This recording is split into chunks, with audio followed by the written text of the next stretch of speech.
Good morning, gentlemen. JK, your brother in this struggle here, founder of Elevated Recovery and head coach at REBOOT Systems. We help high-performing executives, business owners, entrepreneurs, and professionals to end their secret out-of-control behavior with pornography and masturbation in 90 days. And as of next year, 2022, we will be 10 years in the game. Now, the purpose of this video is to share why so many men who have been trying to end this behavior are just not able to build momentum specifically. The reason why is because a lot of brothers have a tendency to get caught up in what we call shiny object syndrome. And some of you may have heard of this, where you're doing the work, but then something new, something exciting comes along and you get off track and you get distracted. And this is like, we can do that in any endeavor in our life, yes, but when it comes to recovering from a compulsive behavior, it is more detrimental when you get caught up in shiny object syndrome, because the rewiring process takes time. It is a requirement to have high levels of consistency. It takes 1.5 to 2 years to rewire your brain. So it means that for that period of time, there has to be a certain level of consistency in your life, right? And you cannot just simply see something like, I was trying this methodology and, it got really hard. And wow, this guy has a cool new YouTube channel, or I heard this cool podcast, or I saw this cool ad that promises that it is indeed the root cause of my behavior that will free me from my out of control behavior, right? So if you are constantly getting distracted by stuff, brother, you will never build up the momentum which is required to end this behavior.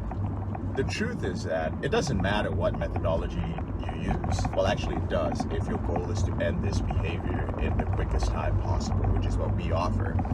But what I can speak about is our system, the REBOOT system. It requires repetition. And one of the qualities of repetition is that it gets boring. And a lot of brothers, because they're constantly seeking dopamine, feel that they cannot handle the boring aspect of rebooting. I'm sorry, brother, but there's no exciting way of ending a compulsive behavior. If you're hoping somebody's going to tell you that. Like, oh my God, this is so exciting. Every day, every month, there was something new and absolutely easy and dopamine inducing. No, that is not the nature of repetition. So you might be wondering, well, JK, what the fuck do I do then? What do I do? Well, brother, you accept it. That's what the fuck you do. You have to accept the fact that for a certain period of time, there's going to be repetition. You have to have a very strong why. You have to have the right community. You have to have people. People are the ones who are going to keep you excited and motivated, right? Wins are the things that are going to keep you excited and motivated. You've got to learn how to count your wins on a daily basis. What does that mean? It means every time you say you're going to do something and you successfully do it, you get a rush of endorphins, right? And the more you do that, your body starts anticipating the rush of endorphins. And there's a positive association between the repetitive work and the outcome, which is going to release endorphins. And thus, when you're in the tough part of anything repetitive, it releases dopamine. So effort becomes enjoyable. For you, eventually, effort becomes associated with dopamine. Now, you might be like, what the fuck are you talking about, JK? Are you literally saying that I can release dopamine when I am putting in effort in something, and at the end, when I accomplish that thing, I'm going to feel good too? What sort of sorcery is this? It's not sorcery, brother. It's science. All right? These are things which actually happen. Now, albeit when I talk about dopamine and I speak about, I'm in the parking lot of the grocery store, and I do this all the time when I'm talking on my phone. Somebody like pulls up and they're about to park in front of me and they just see me talking. And then they look scared, look at the person, they're kind of, okay, crazy guy. And then they move off. Anyway, albeit the endorphins that are going to be released are not going to be on the same level as what you would get when you're watching like a trailer of a new movie on YouTube, or when you're viewing pornography, or you're catching up with sports, or you're edging. By edging, I mean edging visually by looking at pictures of chicks in bikinis on Instagram, or when you're swiping through one of the dating apps. No, it's going to be more subtle, but subtle means healthy. And not just that, brother, here's the thing. Those levels of neurochemicals are sustainable. That's the point. They are sustainable, and thus you can keep engaging in them until you develop momentum.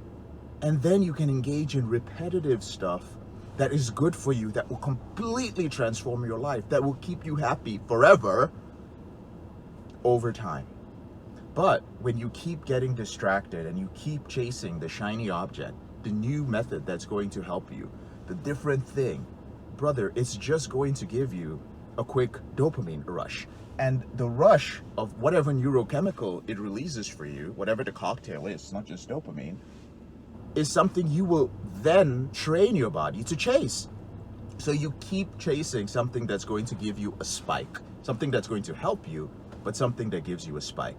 I've had a lot of clients come back to me many years later, like they were in the program and then they left. This was back in the early years before we had like all the, how would I put it, the social proof we have right now, because now we literally have thousands of clients. But before that, people would come through the program early on and it was working for them, but they said, JK, I have my doubts, because yes, I have controlled my behavior.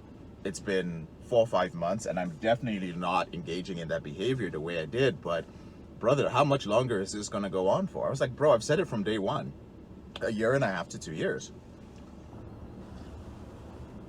But guys would get distracted. They just couldn't stand to put in that time. They needed something else. And so they did go out there and they found different things, different techniques I've never heard about, different modalities of therapy. They took medications, they tried plant medicine, they did all sorts of things. And then they would send me an email and be like, bro, you say that your system works and this, but I tried this and it was amazing. I was like, dude, it's wonderful that you've gotten these results in 2 weeks. It's wonderful that you went off and you did ayahuasca or you microdosed psilocybin for like 3 months or whatever and you feel amazing, right? It's great that you went to this group therapy and you cried and you released all your trauma. It's wonderful that you went to some masculine men's intensive and found a brotherhood. Like, all these things are wonderful and you did them in a short period of time and you feel amazing. Hit me up in a year. Hit me up in 2 years, because I guarantee you I'll be here. Gentlemen, I will be here. Years from now, you can hit me up.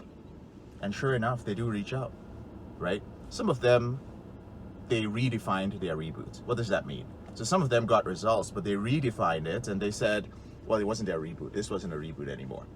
They said, you know what? I decided that there's nothing wrong with watching pornography and I'm going to do it in moderation. I don't know what that means, right? I don't know if they are actually doing it. That's what I heard from them. It's like, all right, bro, good luck. If you're happy, then do that. Others, I've shared some of the emails over the years in our public group, were like, dude, it was horrible. Like, it was the worst mistake I made was leaving your group. It really was, because I just saw a testimonial from a brother who was from the same season as I was, and he seemed so happy. That dude was my accountability partner, right? I hate those emails because they're fucking heartbreaking. I hate stuff that where guys share and they're like, I'm isolated, I'm alone, I'm depressed, I'm never gonna get laid, my wife left me, my kid. Like, God. Anyway, guys, I really hate that shit. But there's nothing I can do about it, right? I can do my best. Anyway, sorry, I got a little bit distracted there. What was I saying? So some brothers also come back and they admit that, this was a problem and they had gotten distracted. Their constant need for distraction was a big problem. They came back, they refocused on the program, and they ended their behavior. They rewired their brain. They no longer have a need to watch pornography. They changed their habits, they changed their lifestyle, and they changed their self-image. It takes time. Your self-image has to change. What I said earlier about changing your biochemistry so that you enjoy effort, so that you derive pleasure from effort, so that you look forward to and you also gain pleasure from accomplishing the goal, that's only your lifestyle. Habit, lifestyle, that's just the middle part, dudes. Beyond that is self-image. Then you become the guy that people say, yo, how'd you do it? How'd you do all these things you do? Like, it seems almost effortless. But that's because you're no longer thinking about doing these things, right? You're no longer thinking about the efforts it takes to stay off pornography because it is your self-image. You're no longer thinking about the efforts it takes to maintain less than 10% body fat and a lean physique because it is no longer even a lifestyle. It is your self-image, right? You're no longer thinking about how to maintain your net worth at 7 figures or increase it or invest on a consistent basis. All these things are your self-image, call it the DNA of who you are, right? Not biochemically, I'm just using the term DNA. It regulates everything else in your life. Your values and your standards are up there with your self-image. And everything you do is filtered through it. Is this going to be good for my self-image or not? Is this habit going to lead to something in my lifestyle, which is going to lead to something in my self-image, which is going to be good for me, for my ultimate goals? So brothers, I hope I've emphasized the importance, the critical need for staying focused and being okay with the repetitive work. And if you don't know how to do it on your own, then brothers, get on a call with one of our team members. There's a link in the description below this video. Get on a call with them, talk to them about it, find out if you're a good fit. Now, if you're from the US or you're from Canada, let's say you're in a tough financial spot, for some brothers, we do offer funding. I'm not going to tell you the criteria for that. Our team members handle that. I just handle coaching, but we can help brothers. And this year we have helped a lot of brothers end the out of control behavior, and we have funded their reboot. So there's also an opportunity, but you've got to be from the United States or Canada in order for us to do this for you.